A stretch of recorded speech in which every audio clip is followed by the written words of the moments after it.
देखो क्या है, स्टैटिक्स हम क्यों पढ़ते हैं?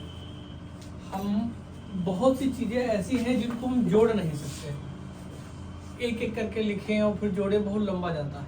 तो उसके लिए सांख्यिकी का प्रयोग किया गया कि हम कुछ चीज़ों को डाटा या आंकड़ों के रूप में लिख दें।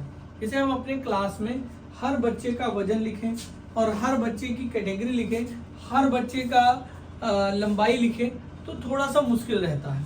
उसके लिए क्या किया गया कि मान लो 10 से 20 किलो के जो लड़के हैं उनको एक जगह कर दिया गया, एक कैटेगरी में आ गई।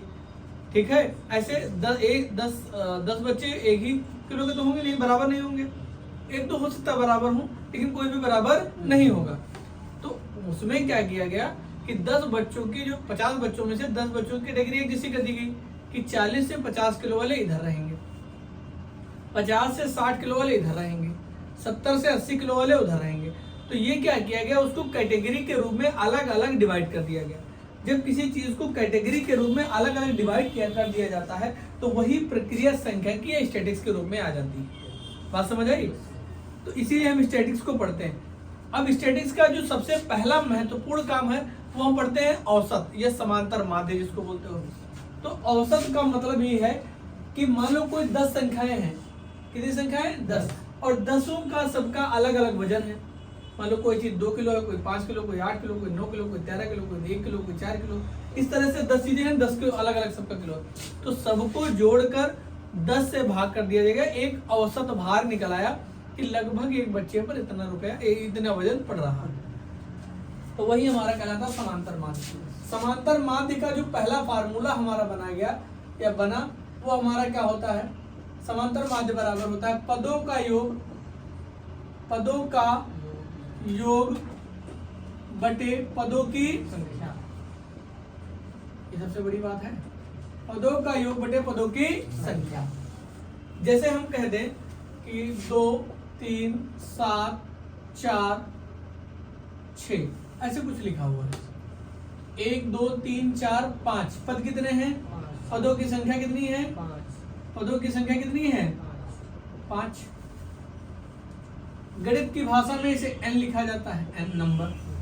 ठीक है, पदों का जो योग है वो हमारा क्या लिखा जाता है? Sigma x।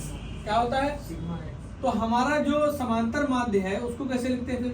समांतर माध्य बराबर हमारा होता है, इसको लिखते हैं x बार। क्या लिखते हैं? x बार बराबर सिग्मा x बटे n। यहाँ पर n लिखा है, कहीं पर f भी लिखा मिलेगा। f का मतलब होता है फ्रीक्वेंसी, यानी बारंबारता, कौन कितनी बार आया। तो ये हमारा पहला फार्मूला है, पदों का योग बटे पदों की संख्या। अब जैसे हम इसी को करें सवाल को, तो कितने पद हैं? 2 + 3 + 7 + 4 + 6 ऐसे पदों को जोड़ लेंगे, गिनेंगे 1, 2, 3, 4, 5। n कितना है? 5। n की जगह पे 5 रख देंगे। x बार बराबर 2, 3, 5, 7, 12, 12, 4, 16, 16, 6, 22, 22 बटे 5, 5 से भाग कर देंगे तो ये 5 चक्कू 20, बचेंगे 2, 5 चक्कू 20, 4.4 आ जाएगा। बात समझ आई? ये हमारा है समांतर माध्य। क्या है हमारा? समांतर माध्य। फिर इसके बाद जो हमारा आता है समांतर माध्य, दूसरा जो तरीका है वो अवर्गीकृत आंकड़े। कैसे? अवर्गीकरण। समझो जरा,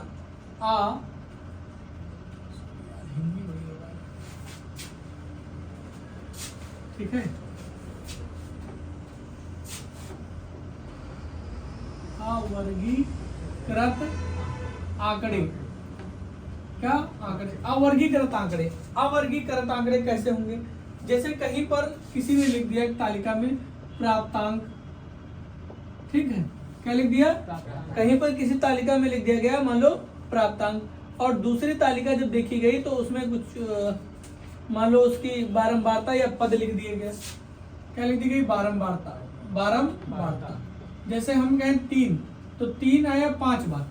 ये 3 पद है या प्राप्तांक है, और इसकी बारंबारता कितनी है? 5। यानी 3 कितनी बार आया? 5 बार। 3 कितनी बार आया? 5 बार। और इसको गणित के रूप में लिखा जाता है x, और इसको लिखा जाता है f। ठीक है, तो जैसे ऐसे 2, 7, 1, 4, ठीक है, 83 या कुछ भी मान लो, ठीक है, 3 हो चुका ना, 5 2 बार, ठीक ऐसे कुछ आता है। तब हम इसका समांतर माध्य कैसे निकालेंगे? ये हमारे जो आंकड़े हैं ये कैसे हैं? अवर्गीकृत। वर्गीकृत वो होते हैं जिसको तुमने देखा होगा 0 से 10, 10 से 20, ये होते हैं वर्गीकृत। ये क्या है? अवर्गीकृत आंकड़े। तो इसके लिए जो फार्मूला होता है, पहले तो हम क्या करेंगे, बारंबारता का योग यानी सिग्मा एफ निकालेंगे। क्या निकालेंगे? Sigma F. तो 5 7 12, 5 7 कितना हो जाएगा? 12, 12 4 16, 16 2 18। और दूसरा काम हमारा होता है, दूसरा काम हमारा क्या होता है? इन दोनों का गुणा एफ एक्स। क्या होता है? जब हम हल करते हैं क्या करते हैं? ऐसे सवाल आएगा, पहले हमने सवाल लिखा था, अब हम क्या कर रहे हैं? हल। तो हल में हम क्या करेंगे? F x. 5 3 15, 7 दूनी 14, 4 1 4, 5 दूनी 10। तो 14 15 14 19, 19 और 4 कितना हो जाएगा? सॉरी 15 14 29, 29 4 33, 33 10 43। तो ये हमारा कितना जाएगा? Sigma F x. ये क्या देगा? Sigma F x. अच्छा, सिग्मा का मतलब होता है जोड़। किसका जोड़ है? एफ और एक्स का जोड़। और सिग्मा एफ का मतलब, सिग्मा का मतलब जोड़, एफ का मतलब बारंबारता का जोड़। इसके लिए जो समांतर माध्य हमारा होता है, क्या? समांतर माध्य, वो हमारा एक्स बार बराबर क्या होता है? सिग्मा एफ एक्स बटे सिग्मा एफ। ये भी लिख सकते हैं, यहाँ पर एफ एक्स कर देना, यहाँ नीचे एन कर देना। कुछ जगहों पर ये चीज तुमको एन के रूप में लिखी मिलेगी, तो कोई फर्क नहीं, वो बारंबारता का जोड़ ही है। ठीक है, तो एक्स बार बराबर ऐसे हमने लिखा 43 बटे 18 और भाग कर देंगे, जो आंसर आएगा वो हम लिख देंगे यहाँ पे। ठीक, ये एक तरीका हो गया। फिर इसके बाद आता है वर्गीकृत आंकड़े। क्या आता है? वर्गीकृत आंकड़े। जो तीसरा स्टेप है इसी का, कौन सा है? तीसरा। आंकड़े कैसे होंगे? वर्गीकृत। आंकड़े कैसे होंगे? वर्गीकृत। उसमें कैसे दिया होगा? उसमें ये देता है पहले वर्ग अंतराल। क्या देता है? वर्ग अंतराल यानी क्लास इंटरवल। फिर आता है हमारा क्या? बारंबारता। क्या होती है बारंबारता? सवाल ऐसे दे रखा होता है 0 से 10, 10 से 20, 20 से 30, 30 से 40, 40 से 50। ठीक है, बारंबारता 3 5 2 4 8। ठीक है, ये कैसे हमारे वर्गीकृत, कैसे हैं? वर्गीकृत। कैसे है ये? वर्गीकृत आंकड़े। अब हम इसमें कैसे हल करते हैं? तो इसमें क्या होता है, एक हम निकालते हैं मध्यमान। क्या निकालते हैं? मध्यमान। तुम्हारे सबने पढ़ाया होगा, क्या पढ़ाया? मध्यमान। मध्यमान का मतलब है वह मध्य का पद जो वर्ग के अंतर के बीच में हो, वर्ग के अंतराल में बीच में है। और कैसे आएगा? इन दोनों वर्ग के अंतरालों को जोड़, 0 में 10 जोड़ो कितना होगा? 10। 10 को 2 से भाग करो कितना? 5। यानी इसको आधा करते रहना। क्या करता है? आधा। 5 10 में 20 जोड़ो कितना? 30। 30 का आधा 20, 30 जोड़ो 50। 50 का आधा 30, 40 70। 70 का आधा 40, 50 90। 90 का 45। अब यहाँ पर देखो 2 का निकाल लेना। 2 को जोड़ो कितना है? 5।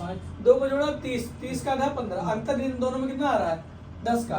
5 10 15, 15 10 25, 25 25, ऐसे लिखते हैं, जल्दी हो जाएगा। ठीक है, वरना बेस्ट तरीका यही है कि इनको जोड़कर आधा करो। ठीक है, अब इसके बाद जो हम अपना काम करते हैं हल करने के लिए, पहले सवाल कैसे आता है? वर्ग अंतराल होता है, यानी ये हमारा दे रखता है CI और ये क्या दे रखा होता है? F। हम क्या निकालते हैं? X। क्या निकालते हैं? X।